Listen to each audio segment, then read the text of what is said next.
The Lord be with you. And with your spirit. A reading from the Holy Gospel according to Matthew. Glory to you, Lord. When Jesus saw the crowds, he went up the mountain, and after he had sat down, his disciples came to him. He began to teach them, saying, "Blessed are the poor in spirit, for theirs is the kingdom of heaven. Blessed are they who mourn, for they will be comforted. Blessed are the meek, for they will inherit the land. Blessed are they who hunger and thirst for righteousness, for they will be satisfied. Blessed are the merciful, for they will be shown mercy. Blessed are the clean of heart, for they will see God. Blessed are the peacemakers, for they will be called children of God. Blessed are they who are persecuted for the sake of righteousness, for theirs is the kingdom of heaven. Blessed are you when they insult you and persecute you and utter every kind of evil against you falsely because of me. Rejoice and be glad, for your reward will be great in heaven." The Gospel of the Lord. Praise to you, Lord Jesus Christ.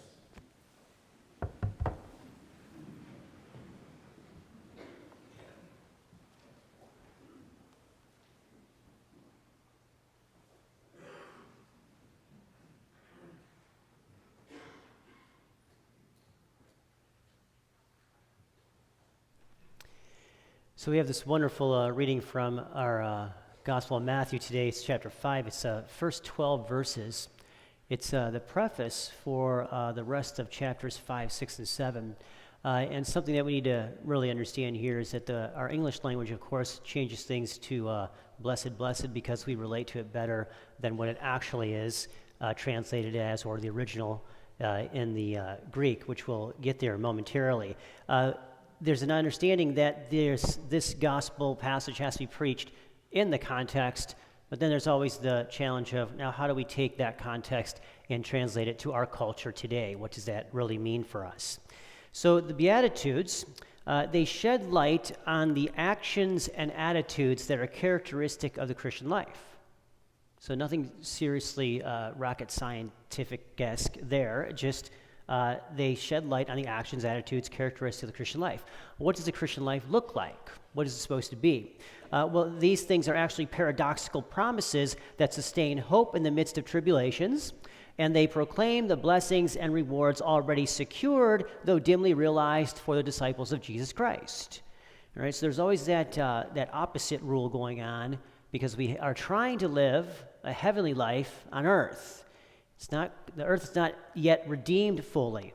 And so the Sermon on the Mount, again, which is the central theme of the Gospel of Matthew, chapters 5, 6, and 7, that's what the whole Gospel of Matthew is about. It's about these Beatitudes, or this Sermon on the Mount.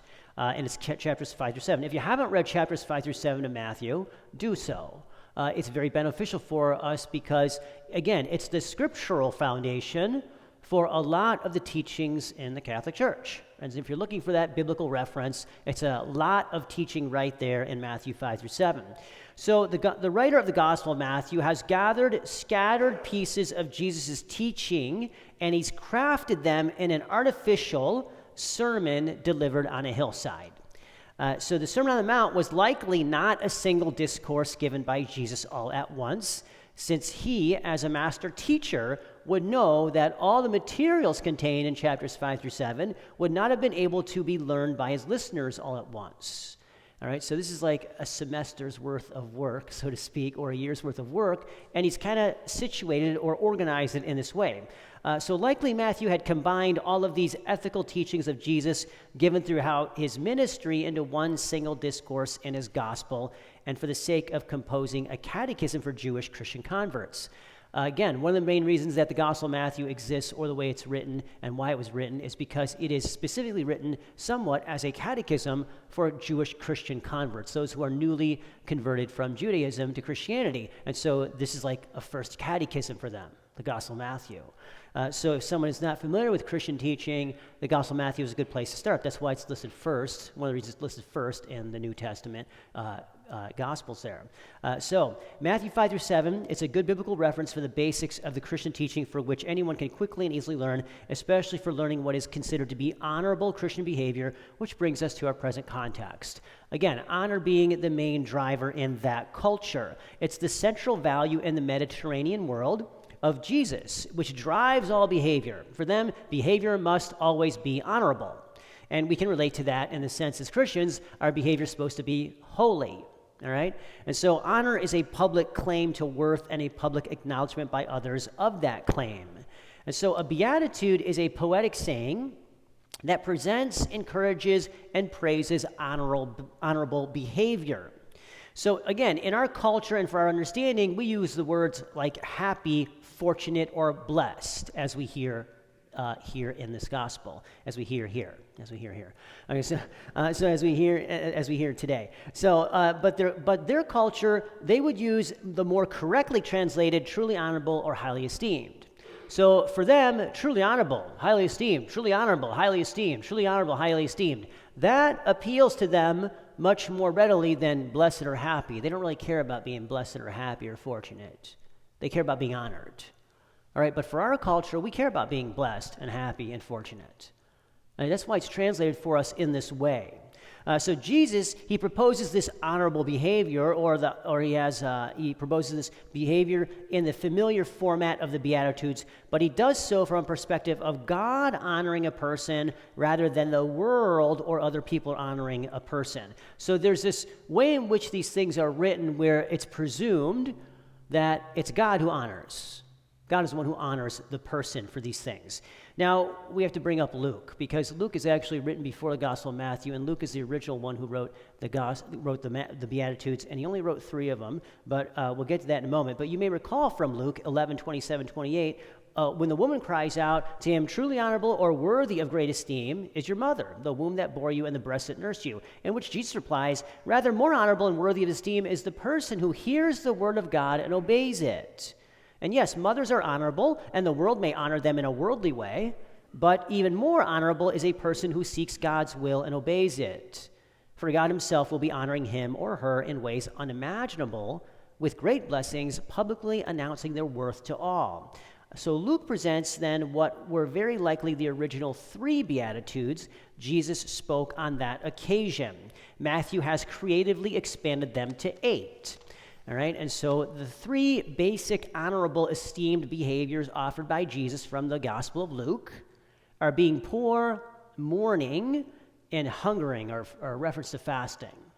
Okay, so this is what Luke talks about. Now, the poor in the Bible is never an economic designation, but rather it describes someone who has temporarily lost honorable status and must seek at all costs to regain it, but never surpass that status which was lost. Those who lost status were culturally obligated to regain it. So poor refers to a revolving class of people, right? As it was not a permanent state, since the poor widows and orphans who have lost honorable status, they could regain it. Widows could remarry and then have their status back, or orphans could join a extended family and they would have honor. So the poor, those who lost status, the mourning or grieving, those with humiliating, embarrassing behavior, because if you're mourning, you're usually not looking very good, and the fasting, usually apparent, unkempt, ashes, sad-looking, they're all dishonorable behavior. It's not a way you walk around the culture to be honored. Okay, the poor, the grieving, or mourning, and those with these humiliating behaviors, they're fasting. It's all actually dishonorable. Okay? It's all dishonorable behavior in their culture, but it's not permanent. And God himself will comfort and fill and thus honor them as God esteems the opposite of what human beings do. And so there's that mystery in it, that God esteems the opposite of what human beings do. And so they want to honor everybody. They want to seek honor and be publicly acclaimed as honorable and recognized, but God doesn't care about those things. Actually, he wants to fill and comfort those who are mourning, those who are considered to be poor, those who are grieving, those who have lost status, so to speak. So then in our second reading, vulnerability becomes a value. So we see that vulnerability is a value because God's power is made perfect in our weakness. He doesn't say that in this part, St. Paul, but he says it later in Corinthians. But power is made perfect in weakness. So God shows up strong when we are weak. All right? That's what this, he uses the weak to humble the strong and et cetera, all that opposite, turning everything upside down.